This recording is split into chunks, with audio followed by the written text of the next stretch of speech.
is that right, Dan? Right now, yeah, correct. As well as being taped, so just be aware. And with that, Dan, any opening comments before we transition over to Bruce? Defer right to Bruce to start out We'll with. toss it right over to Bruce. All right. Thank you, Mary Ann. Thank you. Hello, everyone.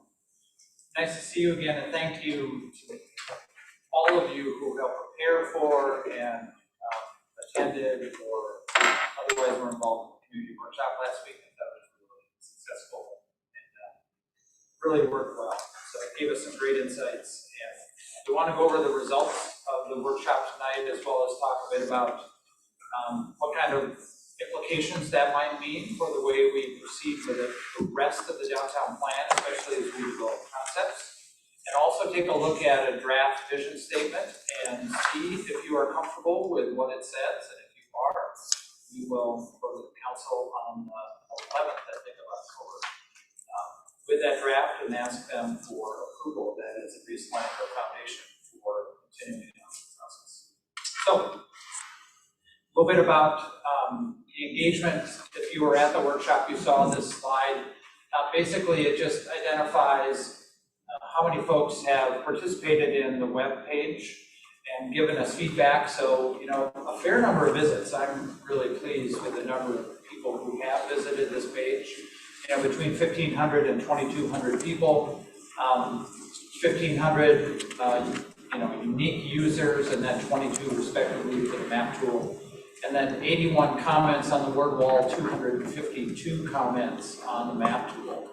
And it gave us a lot of insights that were actually repeated in many of the stakeholder interviews as well that we had. And this is new information. This wasn't on the slide for the workshop. But as far as stakeholder interviews, individual and focus groups, we've had 27 downtown stakeholders who have been involved. 16 of them have been business owners. 5 have been property owners. So a good number of folks that we've talked to, a good spectrum, I think, of people we've talked to as well. And that's not done. I should just mention also that as we continue in the next phase, there are some people who either weren't able to be engaged in this first set or really are best engaged as we get into concepts. So there are more people that we'll be talking to as we move forward. Bruce, as you look at those numbers and where we are in your expectations, are we at expectations, above, below? You have, in this first stage of engagement, you've exceeded the expectations that I had. Good, excellent. So I think it's really positive. I think we know where we're at. Yeah, it's really good. And I'll just compare it to other communities that are kind of within a proximity to a major metropolitan area. Those are really strong numbers. Really strong. I'm really not going to go through these. You may have seen them, and you've got copies of this information. It is on the website, and we can get it in your hands directly too as well. But just gives a breakdown of folks who have participated in the online engagement. And again, same thing. I'm not going to go through this, but we have this information documented as far as all of the input that we received online. In addition to this, I have notes of all the interviews and conversations that we had with folks.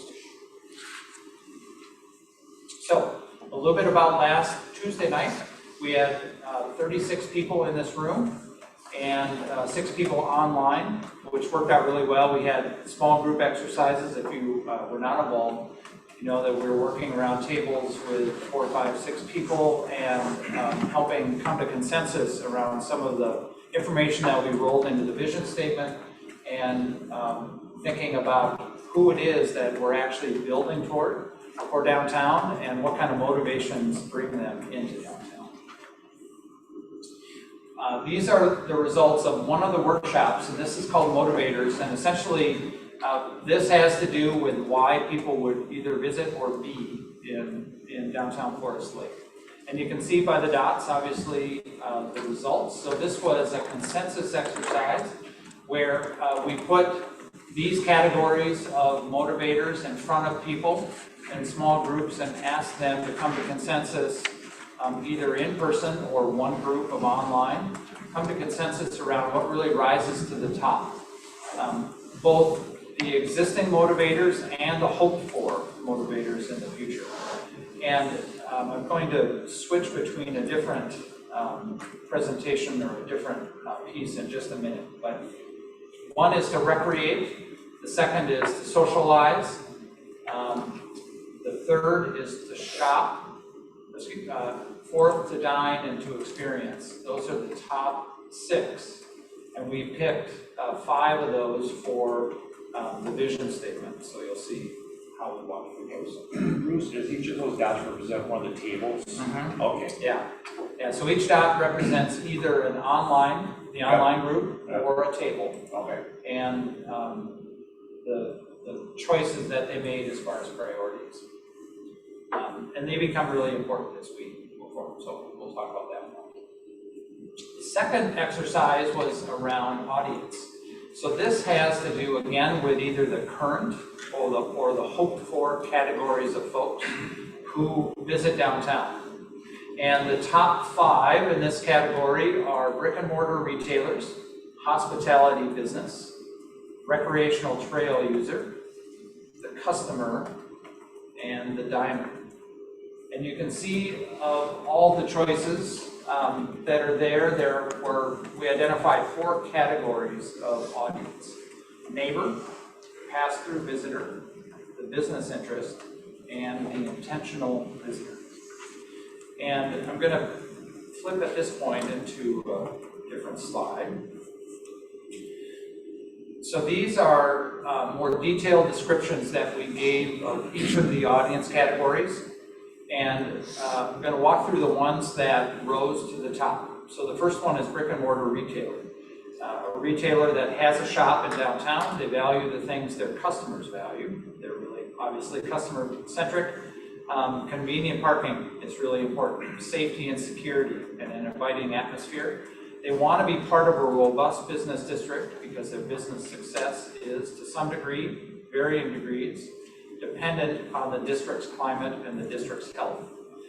Positive working relationships and mutual values with city government reduce their stress and becomes an important aspect of kind of their long-term stability, their long-term presence in the downtown core.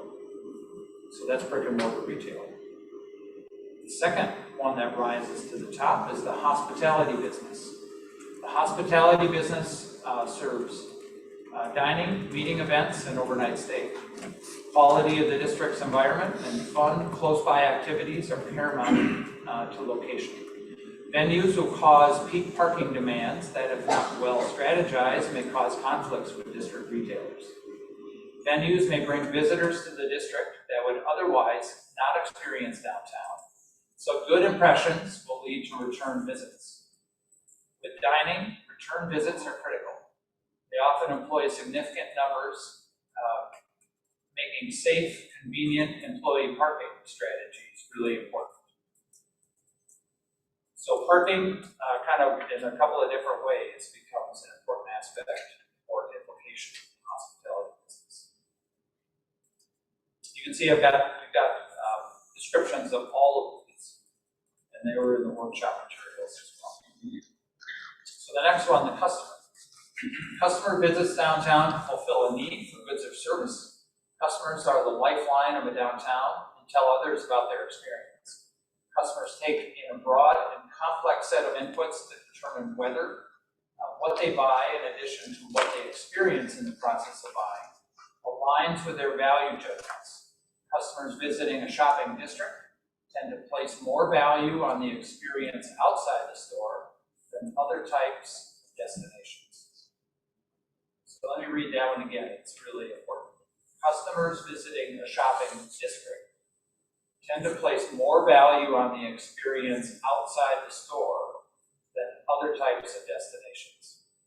So for this category, specifically visiting a shopping district, the experience that they have from the point that they come into the district to the point they get to the store is a really important value.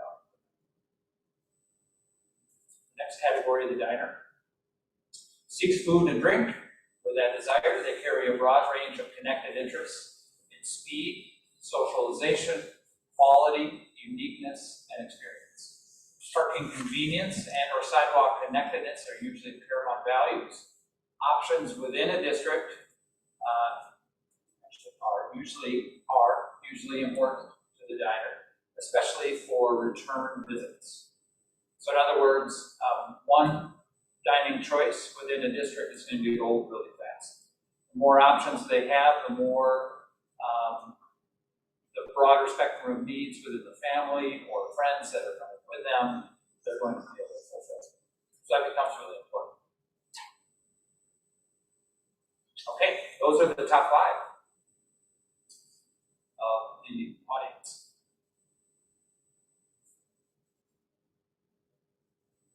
So what we did next within the workshop was ask folks right at the very end, almost as they were leaving the room, to give us their input on the words they would choose among a set of words, and some people different words as well.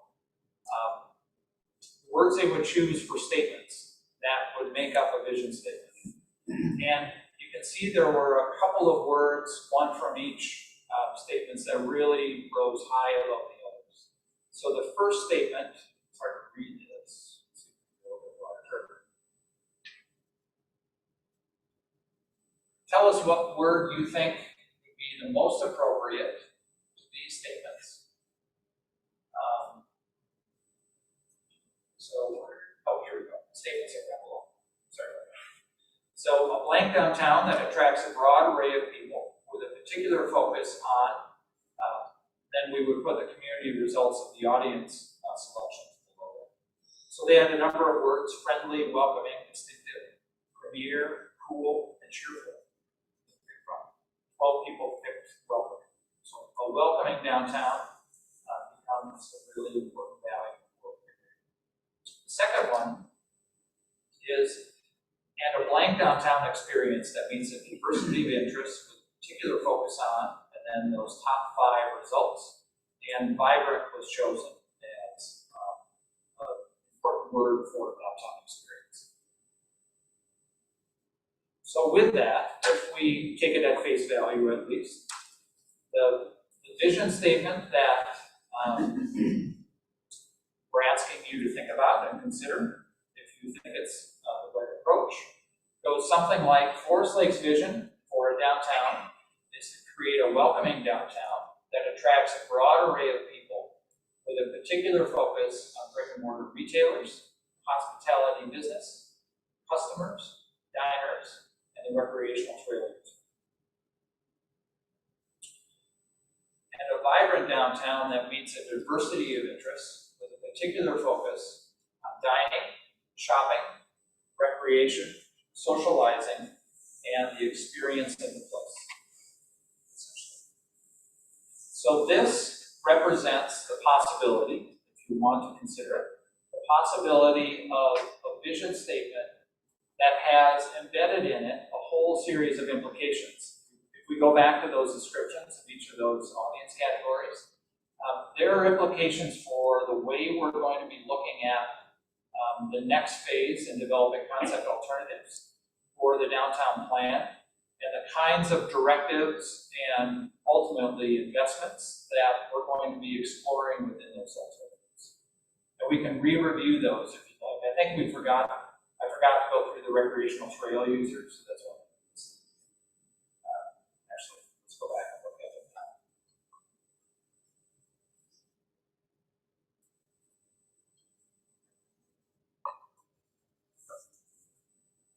There it is. So the recreational trail user is on the regional trail and needs compelling reasons and inviting infrastructure to be drawn into downtown. They'll be in search of food or service and may just want to explore a new place. They need wayfinding, inviting routes into downtown from the trail, and secure lockup facilities once they arrive. If they like what they experience, they'll be back with friends and family. So that was one. So I'd like to open it up to discussion among the group about whether this vision statement, more than that, this vision statement potentially fits the bill for underlying foundation of the next stage of our planning process, which is to develop concept alternatives for both public and private realms. Discussion. Thoughts? Clarification, are these two options or is this an and joining? Yep. This is one statement, essentially with two different components. I just got one question, maybe you Yeah. covered it. Did any of the data capture on how they would arrive to the downtown?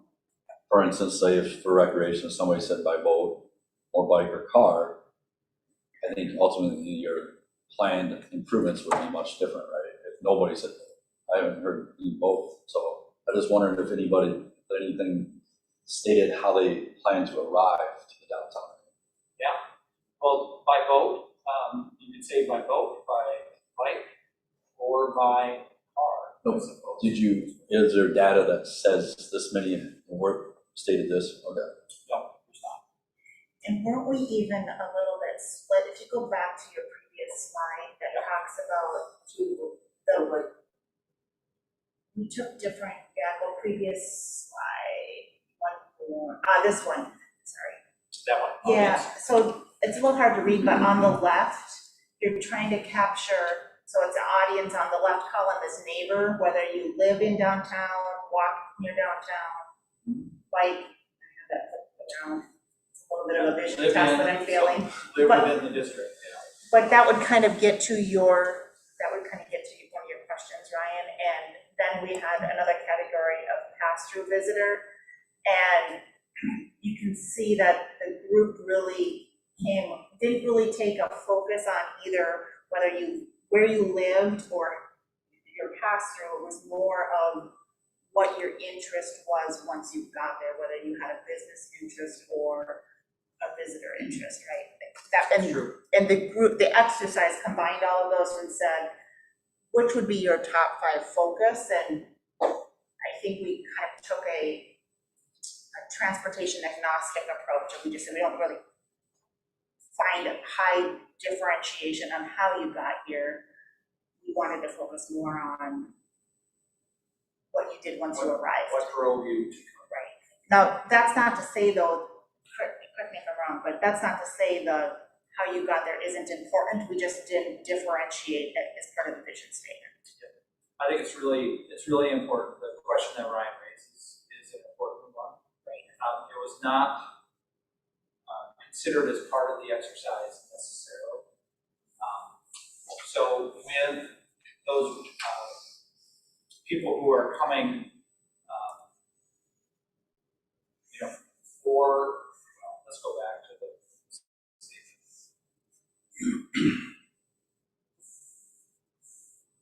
So how they get here is not kind of rolled into the decision.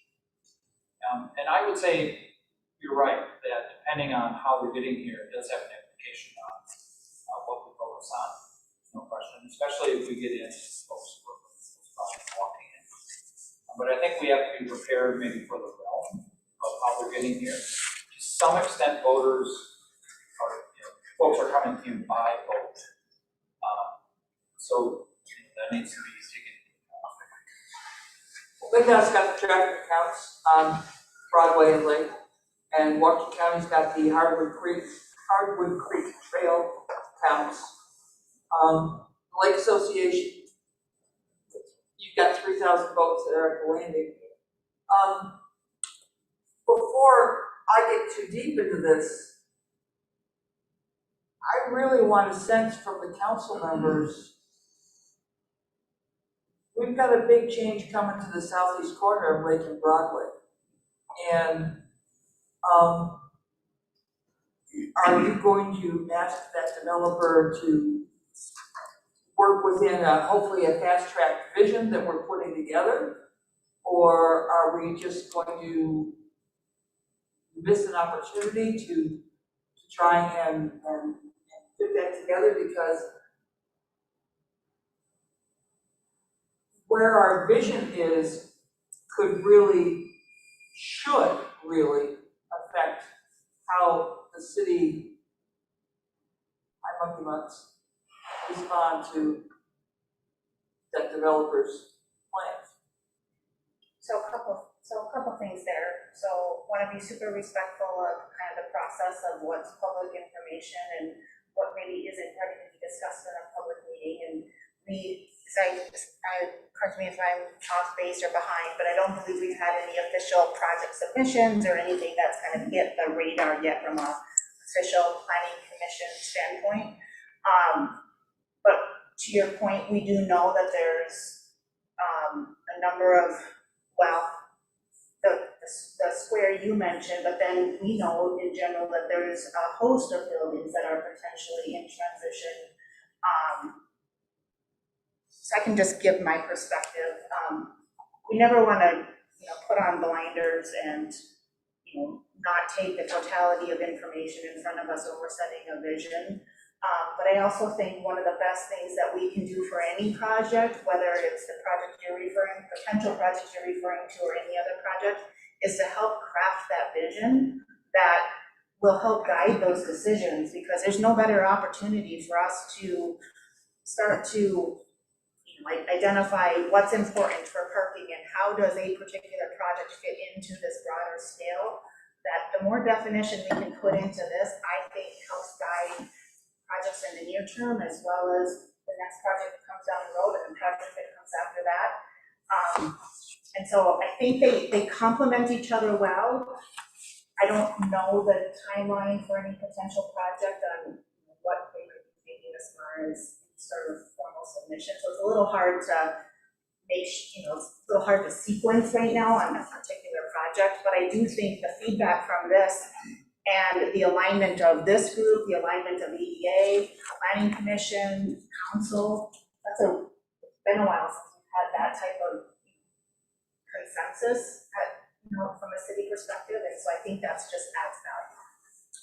But one of the things that I hear from developers is once they have a submission, it's too late for the city to work toward vision. They've already invested a significant amount of dollars and time. So I'm just. There's a little bit of, there's a chicken chicken and and egg. Yeah, that's my concern. It's a chicken and egg. I didn't want to bring that up because lots of rumors flying around, but nobody's seen exactly what they're thinking about doing there. And so it may be too late.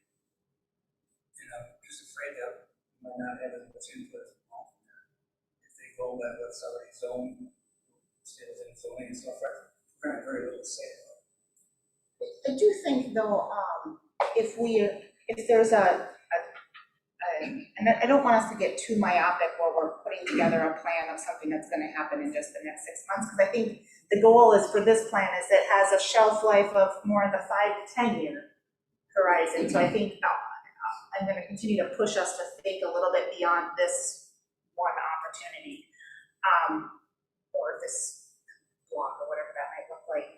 But to your point, it is a significant footprint, and so I think we're just gonna have this push and pull. But if this plan, if we have, how many times have we already mentioned parking tonight, right? And if the goal of this plan is to start kind of physically penciling in where that might fit, gosh, that's really great context for planning commission to have when you're evaluating a site plan. Or any other plan. And I think it's just more context and another frame of reference that decision makers can use to the extent that there's a public decision to be made. It assumes that there's some sort of an ask of the city. It's just the further we can go with this, I think it's just more context we have to help guide those decisions. I don't know, Ryan, Patrick, anything you would add to that? No, I think that if development comes to that parcels, I think they'll be talking to the city long before they have come up with design plans or anything like that, because I believe that they'll probably be a request for some type of assistance or some type of variance that would be necessary to make something like that economically feasible. So I think we have still a lot of opportunity, but we're still there in front of that. We haven't seen anything whatsoever about concepts, what's envisioned, and I think that dovetails well into this vision. Is that okay? So when do if we have this document or this vision by the end of the year, first of next year, There's no way there's gonna be plans and specs and construction drawings for that parcel whatsoever. Nor is there going to be financing or zoning variances if those are necessary. So I think this makes us ahead of the game a little bit, actually. And that once this is completed, that's something that any developer will be aware of or will be made aware of. If it just, I don't want to belabor this too much, but the other point I would make around those is, I'd caution us to get too wrapped around a particular project when we're setting this. Because remember, it's still a very active market, and the Lakes Area Bay building and the Tradewinds buildings have been for sale for quite some time, and those could jump ahead, or something could happen tomorrow on those. We don't know that, and so I think, yes, I think we have to keep what we know in mind when we're coming up with this, but also let's not be so myopic, because again, there's some of those properties have been on the market today, and they've been on the market for quite some time, and could pop tomorrow if conditions are right. Corners, codes. I mean, it seems to me any developer is gonna want to have some, before there's any significant investment, it's gonna wanna have a little better idea of what the vision is for downtown, from a parking standpoint, everything else. There's no sense spending significant monies on something and say, oh crap, I wish I would have known about that 3 years ago before you guys went down this other path. So I would think that whatever happens in any of the parcels down there, whatever developer or owner of property, that most know the city is going through a downtown redevelopment concept. And so having a vision and having some idea of where is it going is going to help them come up with a better plan for what they want to do with that particular piece of property. Well, and also remember, one of the reasons we like the HKGI plan is because it comes out of this with a punch list of city infrastructure or project improvements, right? And so that's also something we bring to the table for that developer is, here is, based on our plan, here's our city's prioritization of city level projects, and to your point, I think that helps where we're sitting across the other side. And I think you had a comment too. I'm just finding a little bit of a disconnect, because I'm presuming, I think you're right, that many of the developments that will happen downtown will have a residential component. And it's residential component, just one avenue of it, one of it's parking. There's a want for that parking directly internally connected. That becomes a big thing in how downtown is developed. If it is that mixed kind of use in housing the respective resident is a big player in this whole idea, then that's really going to push parking in a certain direction. I saw a disconnect. I saw it sitting back a few slides, and then these are the wants and desires that I didn't see that coming forward with, but I think will be a very strong component of what happens downtown. I have to say that I think there's a little, I sat through this planning session last week, and having the term hospitality means different things to different people. The description, when you think of hospitality, maybe go back to that, what that description is. Absolutely. But many people think hospitality as hotel or event center, stuff like that, versus some of the description of what was under that. Do you feel, to yes, and your point, do you feel like there's some duplication, because I think you're Yeah. helping me, Yeah. between brick and mortar retailer and customer and hospitality business and diner? Yes. Like, Yeah. one is just the inverse of the other in I that think it's relationship. under, go back to hospitality, go back to hospitality business description, I think it actually says dining. It does, but up here it's the diner, Diner. so the focus on, right, but it's the other side of the coin that. Yeah, it's, I know in our table, there was a little confusion as to taking of these. There was some discussion like, well, we gotta pick one from each of the columns. I said, no, that's not right. So I think there was some overlapping, that there was some confusion there a little bit. So, Bruce, if we were to combine those in some way, does that lead us to a different path than to really have a focus on the customer being different than the brick and mortar retailer? Like, does that, because you get to a point Well, where in the some stage ways, kind they're of drives actually future. self-supportive, and I know they seem like they're duplicative. They're self-supportive, so the fact that dining is an important activity or motivator for downtown, the fact fact that you have hospitality business as an audience is, in some, it seems strange, but strengthening of kind of the statement, because you're supporting the people or the audience in the beginning and what the audience wants in the second statement. You go back to the description of hospitality. Yeah, for some reason, it is not loaded. I don't know why. To me, and when I was working on it, the first question was, why will folks want to come here? Why in Glory's name would you come to Forest Lake? And the second one was, once you decided to come here, what are the things that you're going to want to do? And what kind of visitor is it that we're going to want to have here? Because the whys are different for different kinds of visitors, but then you attract different visitors with the motivation that you're creating. So it will. Yeah, the word hospitality has different measures for different people. Hospitality, Hotel, right, restaurant, other forms of overnight stay, I suppose, and events. Well, and downtown is one of the few places in Forest Lake where we have dining in other sectors of the city. We don't have events, large events in other sectors of the city. Well, Within so, your zoning, you mean? well, no, we kind of do. I take that back. If you take all venues, like American Legion, VFW, there is some.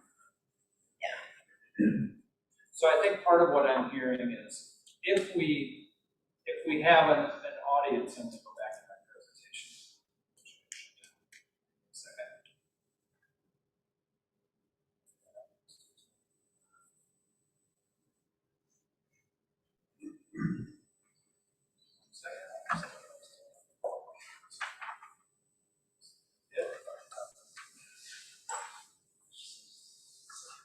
So if we have an audience that is really kind of one category of things, people and activity, and we have the second statement that are the motivators, kind of in a different category, to do we expand our capture? Do we expand the capture or the breadth of this vision statement? And you could argue it in both ways.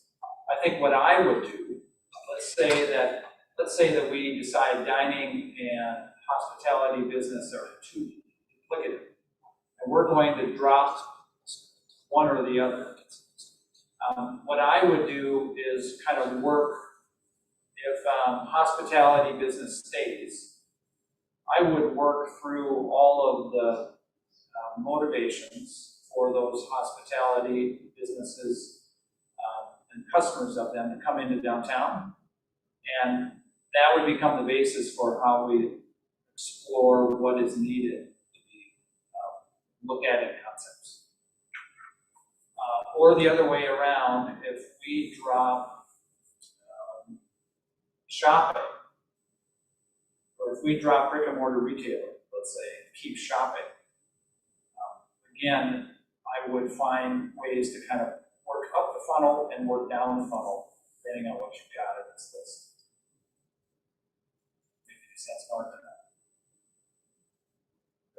Fully covered. Yeah, well, I just think that there should be, I mean, whether it's these words or some other words, I think there's a clearer definition of what we're trying to say. So I think for an average person who reads this, what is hospitality business? You know what I'm saying? I mean, it's a vision statement that maybe we all understand what we're trying to say here, but an average person won't understand what that means. okay. So maybe it's just some additional words or something else. Are there any others that you see up there that are not self-explanatory?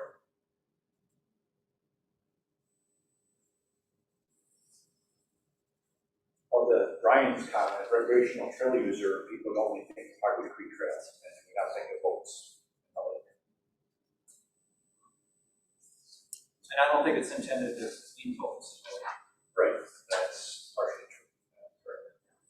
But I would have to encourage us not to forget about the lake. So my only point in my question was, if you kind of knew one of those angles, you might focus more on marina expansion. Right? If you had so many boat numbers, if it was trail, you would focus right away on your trail minis. If it was commuters with automobiles, you're gonna focus on parking. We have recreation on the list. Does that question that Ryan's asking get answered if we double click into recreation and what is, so we get there, it's just maybe not called out? And I think your point is, maybe it's worth calling out. So that'd be the other way for us to kind of reformulate this, is to look at our audience categories and identify within those audience categories what are all the motivations, not just kind of these top 5 that were selected last week. We look at all the motivations that are part of that audience. And we can do that. That would be another way for us to formulate this. I'm just still counting the importance of the housing act. Right. It's like at some point in time, you may want to regulate because you don't want more assisted living or care suites built in the downtown area versus, marketplace condominiums. But focus on whether they were oriented toward the lake and the strongest points of view versus, otherwise. Somehow that seems to be big part of how you swirl around in this plans, especially when you get to start finding function in downtown. It needs all of these attributes, certainly that's the livability of the place, but it also has certain kinds of housing. As housing was going to command and demand maybe a very specific position. As well as there's a series of other attributes that make it especially easier in downtown. The idea of building, not rooftops, but building housing units into the downtown has always been a critical proposition because it is a marketplace is full. It seems like the commercial attribute grows up because of it.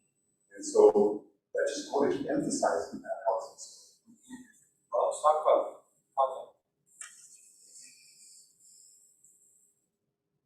I agree with Mark that, unless we're following a falsehood, which we always keep testing ourselves on, and I don't believe that to be true, because everything I've heard so far and everything I've learned to this point, has stated that housing supports a healthy downtown, and a healthy downtown supports housing. It kind of is this nice symbiotic relationship, and so if we still believe that to be true, I think it needs to be called out somewhere, specifically stated somewhere. So if we go back to, So is that talked about the other night? Say that again? Just the residential downtown. There was a lot of talk about it. Encouraging that. There is a lot of talk about it. Was there? There was at my table. There wasn't, and there was actually, so there wasn't a, if I can summarize it, somebody correct me if I get this thing correct, I think there was a lot of discussion, and I'll speak to what happened at our table. We couldn't prioritize one or the other. Like, we had a hard time saying, if you lived in, and it's kind of how the categories are listed, whether you drove in or whether you lived in or whether you walked there, we had a hard time saying which one would you focus on. And because of that, we kind of abandoned the categories altogether related to residential. We kind of talked about, what are you gonna do when you get there? And whether you live there or drive, but my table in particular felt that housing was important. I think there were a number of tables that mentioned it, even if it didn't come up in their top 5. okay. I don't know. Susan, did you have similar on your? Well, we had residents in downtown. I guess my question is, to get enough residents downtown to drive retail and commercial, we've got to figure out a way to get between 2,000 and 3,500 residents downtown. And the only way you're gonna do that is by going up. And how many folks around this table have heard Forest Lake is no longer the community we wanted because you can't see the lake? Only the people who live next to the lake with a window that faces the lake can see the lake, and so we have now hidden, not quite destroyed, but definitely negated something that is perceived as a significant asset. You know, folks aren't going to say, wow, I can bring my boat to Forest Lake if they can't see it, because all along Broadway and both sides of the lake are high rises.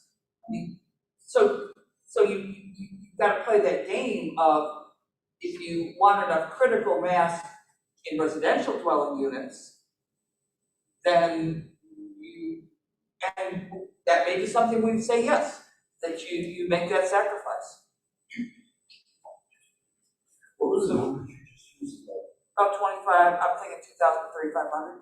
That doesn't necessarily have to be tied in on the further area behind, because that's asking a lot of the How many rooftops do You have how many that. doors do we Well, have? you have that slide, right, the walking, the The, putting in the stuff. the concept of housing supporting downtown retail is that you're not driving there, that you're living within, say, 5 blocks of your grocery store, your pharmacist, and your dining establishment, and your workout facility. I mean, when you look at the downtowns that are now revitalizing because they have residents downtown, they are more in the 10,000 category for that within 5 to 10 blocks. It was But actually, that's, I'm not even thinking that scale Yeah, it's on for here. Yeah, I don't have it on the slide. it was It another seems to slide. me that Was it like a- within this context of the area, I mean, just like you've got, if you even had the ability to densify to say 400 to 500 units, you would score big. No, down there. because you've got 123 above Mallards. How many you got above Mallards?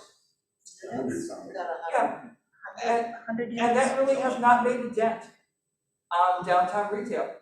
Well, that's up to the 500 to 600, but up well into that 1,000, really, because that does force what you're worried about. It forces reality, and I just don't think that that's an impressive story. I think our 4 or 5 stories, it's the story of the train, but the first story is essentially commercial.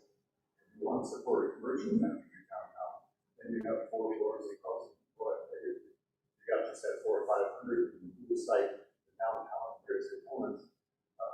You're scoring big. So will not increase, Is this, just looking at what other communities have looked at. is this a question where more data might help us, like, help It us? I like the debate, and all they're asking great questions, but I think, is there more data that might help us to, I think the question is, how elastic is success of downtown based on increasing residential units? Yeah, so I think elastic is a great word because it's all so relative. The more households within a walkable dimension who have the infrastructure necessary to walk, the better it is for downtown. And that was the point we were trying to get across with a walk shed and a bike shed diagram. Yeah. And the numbers were within a walkable dimension of downtown, there are about 3,000 residents. That's a half-mile walk, that's a 10-minute walk for most folks. And that's today. That's today. There are 3,000 residents, that includes downtown. Those who live within the district itself, 3,000 residents. If you look out a little bit farther, within a 1-mile radius, which is more of a comfortable biking zone, there are 7,000 residents. Now again, they likely don't have the infrastructure or the facilities to support their bike ride into downtown. And that's the case, and that's what the point we we're attempting to make for walkers as well, that the infrastructure and the facilities that support their walk, for the most part, don't exist. So,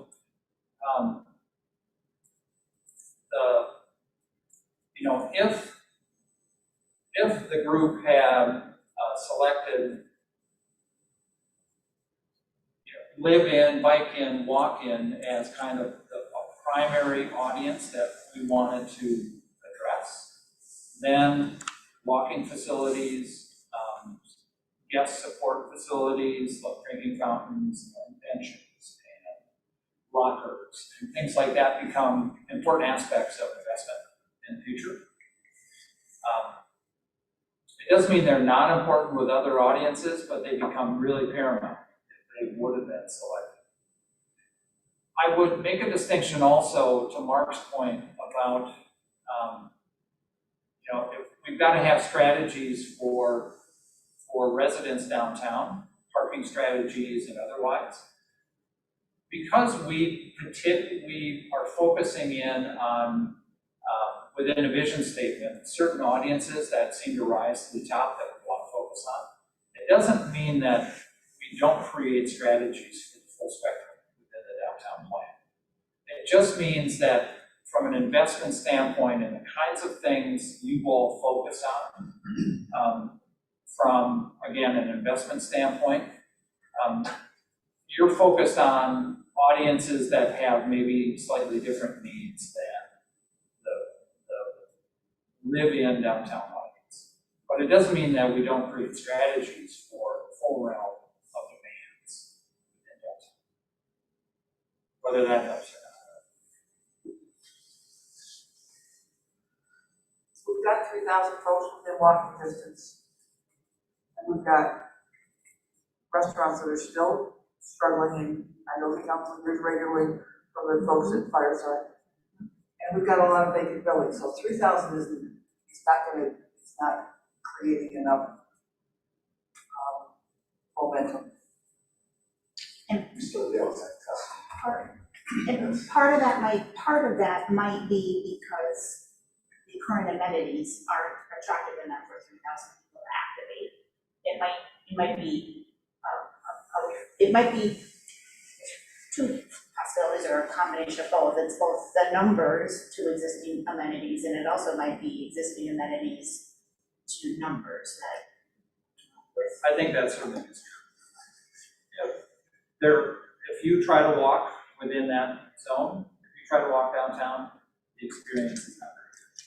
And you're going to be walking in the street a lot of the time, and you've got to cross Highway 61 for the most part, which is not a pleasant experience.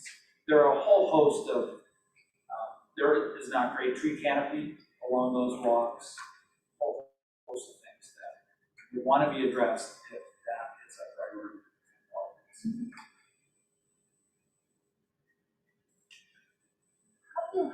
How do you recommend we look further at or decide? How do we kind of continue this conversation, or what information do you suggest we put in front of this group to help determine where does this residential conversation fit? How do we wrestle with that further? Or I think for this group to decide whether the input of a workshop and an online group is providing enough directive, enough of a broad scope of directive in order to prioritize audiences. Forget about the motivators for a minute and focus just on that category of audiences. So to make that kind of decision, for this group to make that decision, is one thing. And then if the determination is that we think we need to go beyond the selections that were made at the community workshop, where do we want to focus some attention? I think that those would be two questions I would ask. I wasn't at the meeting last week, but just to remind me, were these the actual terms that were used that had been picked from? Okay, I would just. Yep. And the descriptions back in the file. So that slide, the written description was given. Right, okay. Just want to make sure before we start, making sure the terms, start messing around with them. Yeah. That's what our customer is looking for, start messing around with it, 5%, if we're back in the drawing board. So that's your third one. So what kind of information have you gathered from the 16, 19 business owners as well as the property owners? I would say, I'll just kind of try and encapsulate a lot of the conversation that we had. For the most part, stakeholders downtown are focused on parking, the conflicts between parking close to the lake and their retail establishments. They're focused on the dysfunction of Highway 61 as a pedestrian environment and an environment that encourages people to hop off the highway, hop off the roadway and stop downtown. And they're focused on the loss of traditional retail in the downtown and other retailers who will support their own retail interests. So they're losing that feel of that district sensibility, that district feel of multiple retailers in a core of a downtown that can be supportive of each other. So there's that, Highway 61, and parking conflicts in various forms of that parking lot at the park. Did the number of residential units come up at all in any of those conversations? No, neither number of residential units or somehow or in any form of conflicts. What is the great relationship between the amount of residential units that are close to the town and actual revitalization of downtown? Well, again, it's a sliding scale. More is better. So, is that what you mean? What is the number? I'm just trying to think, are we arguing that it would be beneficial to have more residential living downtown? Would that be a reason to actually make downtown better? I'm struggling to find the relationship between talking about increasing the residential, how that's really working with all this. And I might not be saying the question correctly, but. Well, I think, I'll give my opinion, that you have got, and I said this in the workshop too, you've got an inherent marketplace within a walkable dimension of downtown that you are not capturing. Because as soon as someone hops in their car, the world and the universe is open to them. And they are not going to come to downtown Forest Lake right now. They're going to go somewhere else because there's more options, more possibilities elsewhere. And once they're in their car, then they have lots of options and lots of possibilities. If you concentrate on that zone of 3,000 residents, whether they're in downtown or a 5-minute walk from downtown, I think matters less than the fact that they're within a walkable dimension. And if they had the infrastructure and the support and the environment that made them feel welcome and comfortable on that walk between their home and downtown, over a number of years, you're going to begin to transform the culture of that neighborhood into a walking culture. Because they have what they need in downtown. Businesses will begin to respond to the fact that people are now walking into downtown rather than driving into downtown. They'll carve off some peak parking demand, not much, but a little bit. It goes a long way in people's perceptions of what they see downtown, because all of a sudden they see pedestrians in downtown where it's almost void of pedestrians on Highway 61. So across a host of categories, if you create a walking culture and focus on investment in infrastructure within a walkable dimension, again, it doesn't matter if they're in downtown or close by, that has a lot of ripple effects in other things happening. I certainly don't deny the walkable, bikeable, boat ride kind of approaches to downtown. Not at all. We are, Minnesota, we have this weather thing. A good percentage of time, it's just that we're also a species of convenience. So it might lose some because in the car, that's not a strong generalization, just it happens. If there's something great downtown, then a short car, I just don't want us to miss the parking for the outside person coming to town so that we really do calculate that we have enough strength in that approach to downtown, that we can give them the convenience of the parking spot, and then come all the inclement weather and everything else is going to hit them. They can get to this impulsive, close by camp. And I know that we have to build those impulsive, close by things somewhere along the line, but I still think parameter housing and the internal housing that might exist in downtown pushes those stories back.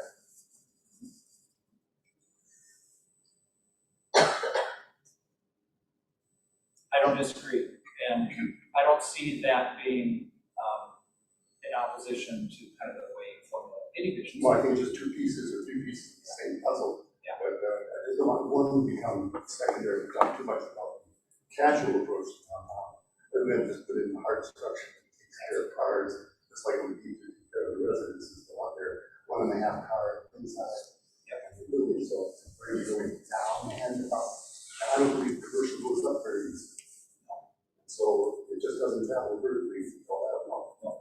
And so I think you really gotta, I don't know, the housing component, even if it might be street side versus lakeside. So I think that's gonna show up in the GDPs. It's significant enough. And it's a one-site proposition, trouble. Only 2 to 3 sites, you've got something. And then you can get up to 20, 30 units per, maybe even more per big district. 5, say, sites, you get up to that. I don't think we'll ever aspire to, be big downtown. Now, we gave you such a tight confines. This whole story, think about downtown. It's always troubling. That's your limit. I know you're looking beyond it, but still, just such a small country for you to work with. I think one of the things is that we have these 5 bullet points of vision, right? Yeah. But I don't think I think it's important for, people, of course, like to understand it. Those are our focus. But we're not forgetting about parking.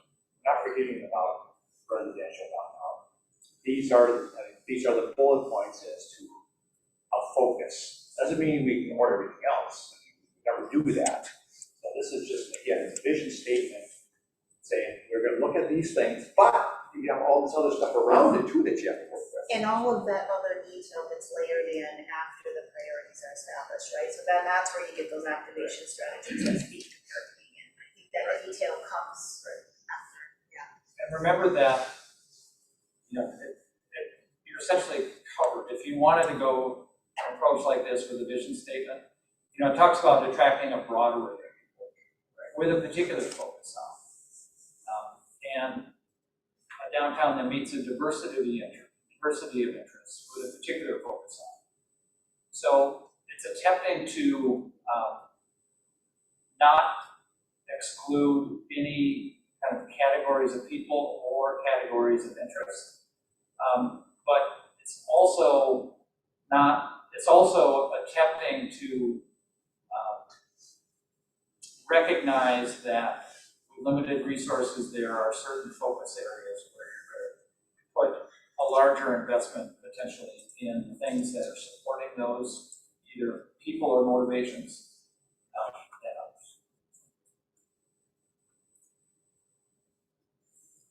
And customers, as an example, parking, they're all about parking. And even if you create a fantastic, as was alluded to, fantastic walking network, most of the people are still needing to park in downtown and transition from their car to a pedestrian and get to the store that they're wanting to go to. Parking and Highway 61, those are two biggest things.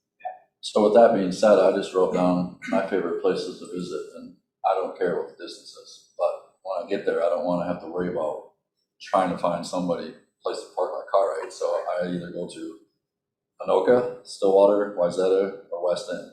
Well, I can't believe Best- you don't worry about parking in Stillwater.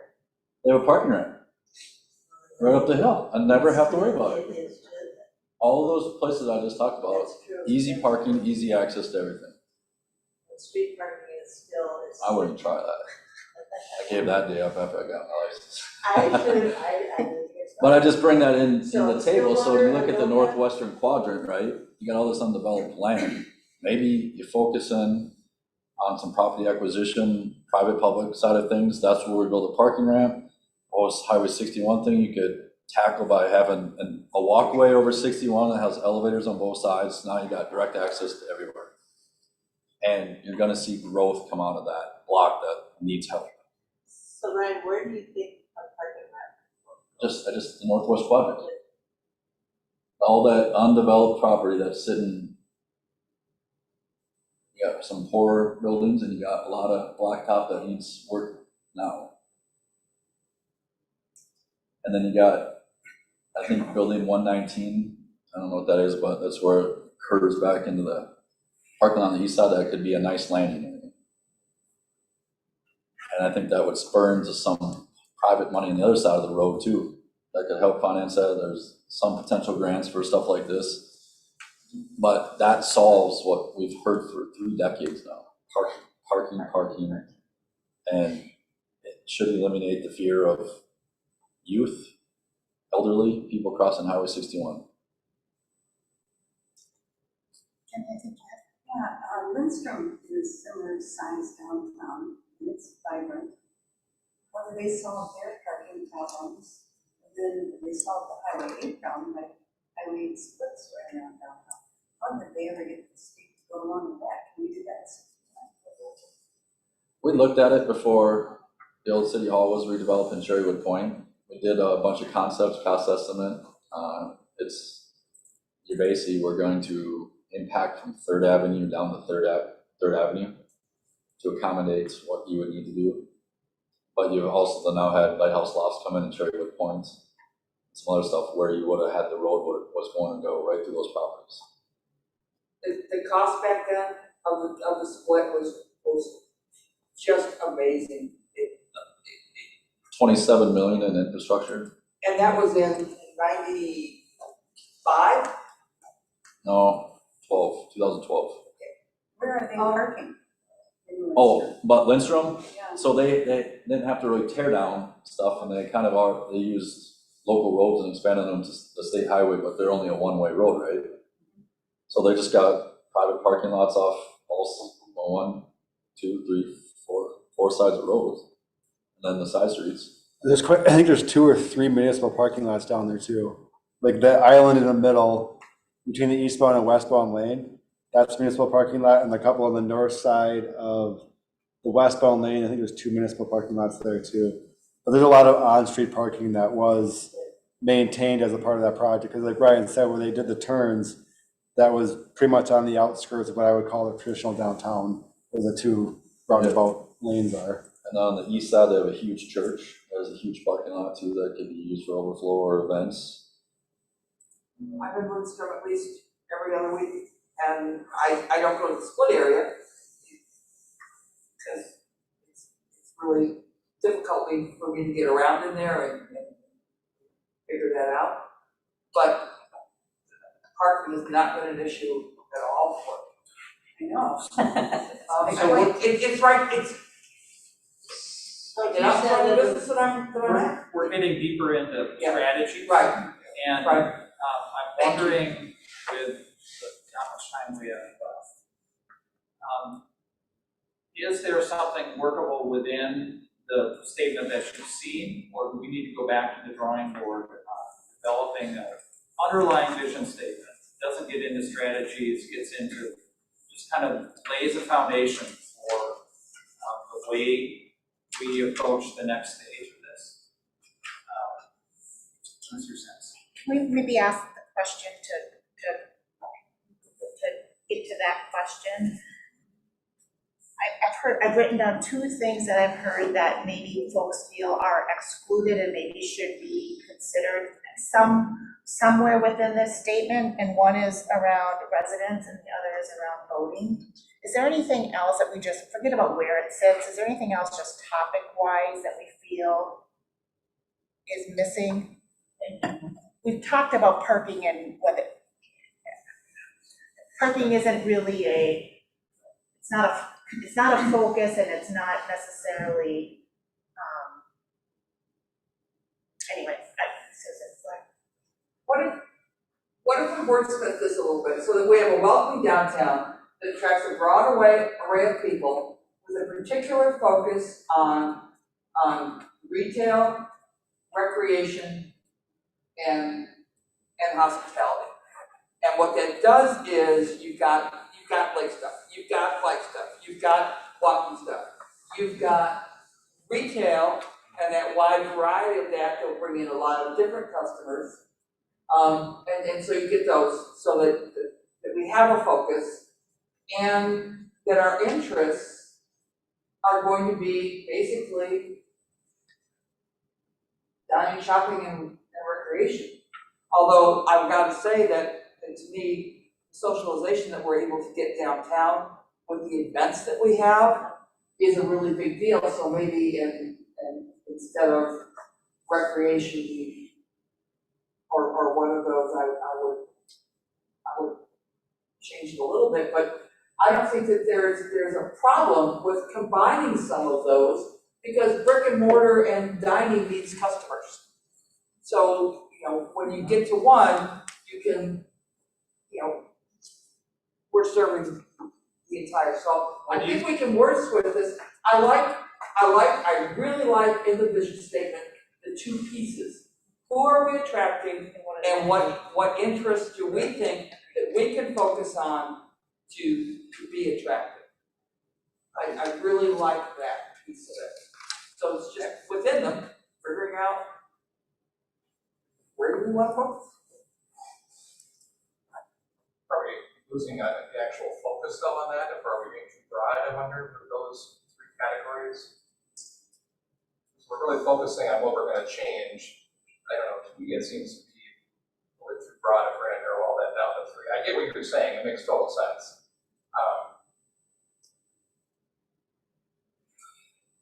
Help me smith it better. What's that? Help me smith it better. Well, no, I was just saying in a very general way. I wonder if we're limiting ourselves by going to general, if that's what is the actual focus, I don't know. If we're doing a particular focus, what is the actual particular part about it? We aren't trying to attract manufacturing. We're not trying to attract healthcare. We're not trying to attract a lot more dentists and physical therapists and things like that.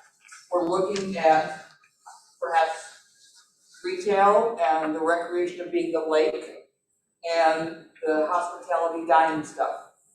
So to me, that does give us a focus. So it's really only taking out the customer and diner, which to me is Yeah, it's inherent to the other. yes. I wonder about the resident. That's the.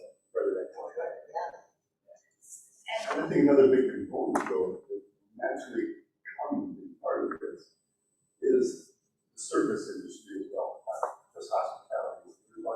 I have no catch with chiropractor. I know we're shifting now to coming, driving up and drive right to someone's front door, their front door, and first there. But that doesn't mean downtown can't be financial. It can be a whole lot of other service functions. So I think that people first. So the user group, just to summarize the conversation that was had on that last week, there wasn't a lot of interest from the group's perspective on attracting more professional service providers. The conversation came up multiple times on we don't need to focus on dentists, and so that right around the, just trying to reflect the comments from last week of, it wasn't intentional that it was more of an experience than a service. More of a retail type, less of a professional service, I would say. Well, I can see that there's way more against the other, but that doesn't discount one. So it just seems to me there's housing, there's service, there's hospitality, there's events, all the things we have up there are just grand. But you don't, think about living one big part of the economic puzzle. Service. We've done scatter shop for 150 years, and I'm not sure that it's worth it. Sorry. No, that's fine. I was gonna say, I mean, from a vision standpoint, visions are supposed to be somewhat broad. The strategy is where you go next. And, in some respects, this is very detailed as far as our vision, as far as what we focus on. Maybe having it more broad, saying retail, recreation, hospitality, maybe have a potential. And leave it at that, because we now are going to start encompassing all of that into the strategies of what we go with. All the favorite parking and everything else is going to get into retail, recreation, hospitality, and recreation. So, to me, a vision statement is not supposed to be very detailed. It's supposed to be a little more broad, and then you work through it, you get into the strategies. I wonder if, yes to what you said, and I wonder if just changing the recreational trail user, just expanding that to say recreational trail and lake user, then incorporates the two primary destination recreational activities today in the city, which is it's a trail and there's a park with a great lake. Or just call it recreational user, get rid of trail. Recreational user. There you go. You can do that too. And that could mean somebody who's at a park for an event, it could mean Park, somebody's trail, coming to the lake. Another option.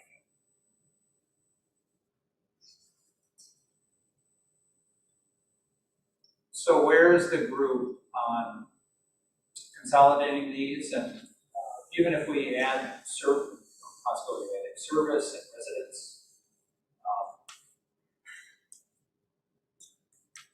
what's your, Yeah, I'll speak because I did bring up the point. I do agree. I think it's probably a good thing then to leave it as a general broad category. I think that's perfectly fine.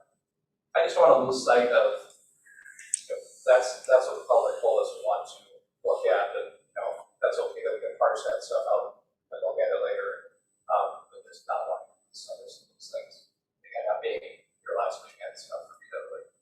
I think we are addressing what,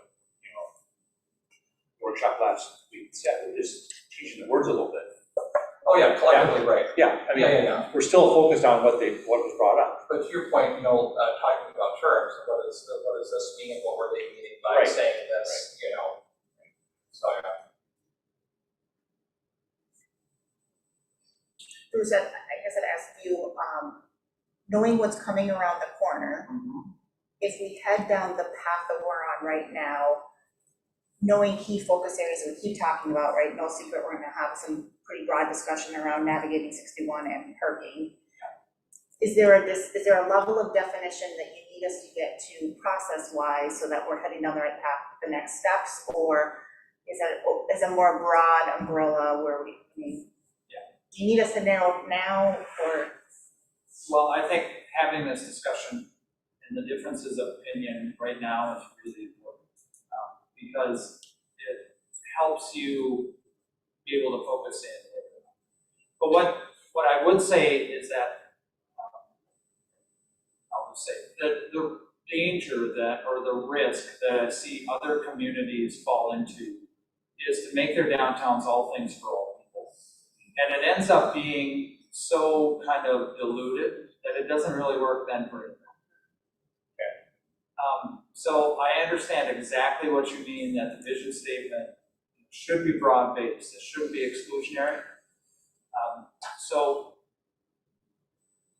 However, I find that to be a trap that communities fall into, is that they don't want to exclude anyone, and therefore they're really not including people.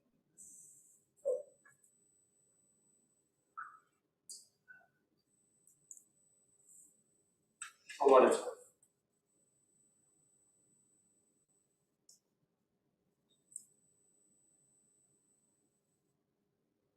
Other than this question about residents, is there any other topics we feel that are not addressed or are missing? Are we at a point of wordsmithing, or I just want to make sure conceptually we've captured the right concepts.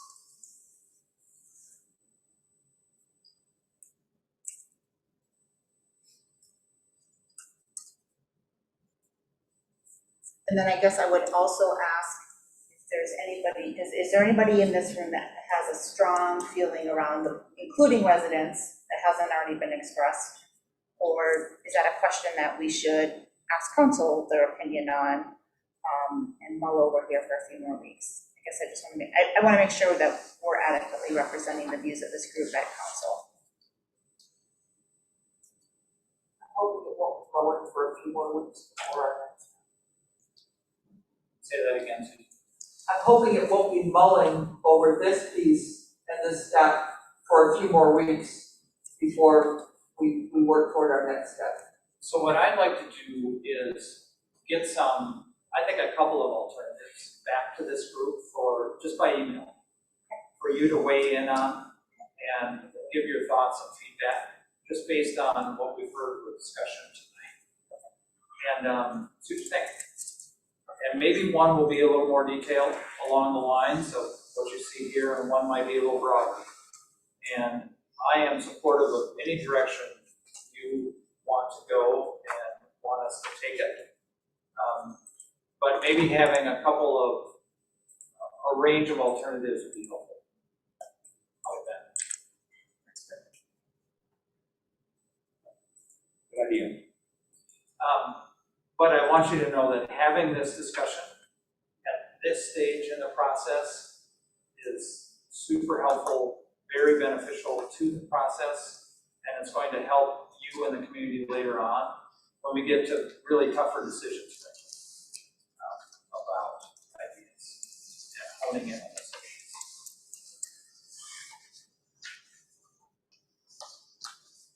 The question I'll be mulling over the next couple of days is, so I believe that at the individual project level, many projects that have been contemplated in downtown and will be contemplated in the future will look to residents as a residential component as being part of being a successful project.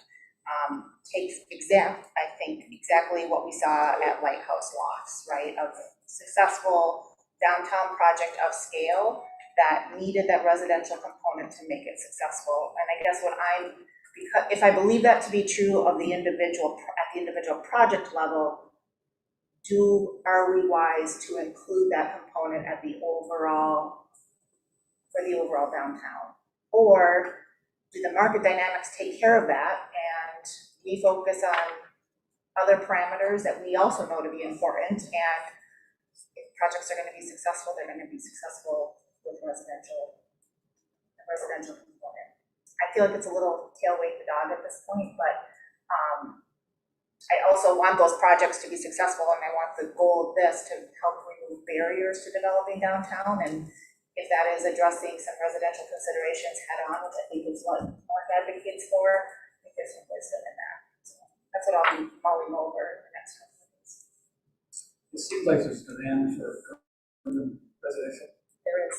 not a great deal, so I think it has to be part of that. There's demand, and then also just with the challenges with retail and dining that, investors or projects are looking for that stability that the residential component provides. Other thoughts to think of we should put out there before we wrap up? This is helpful. This potentially goes to council in early On the 11th of October. October. Does this group meet again fourth Thursday of October, or to be determined? To be determined. November, I think Okay. we're skipping. And then skipping to the next step, we At start least- getting into actual more tactics, right, of, More, yeah, concept alternatives. I bet we spend more time talking about parking than any other subject here. For the last. Is that what you mean by strategizing? Yeah. Dan, anything else for this group? Bruce, anything else for this group? No? Thank you. This Thank you was so very much. helpful. All right, everybody, I will entertain a motion to adjourn. I make a motion to adjourn. Motion, and multiple seconds. All those in favor signal by saying aye. Aye, opposed, we're adjourned. Thank you, everyone.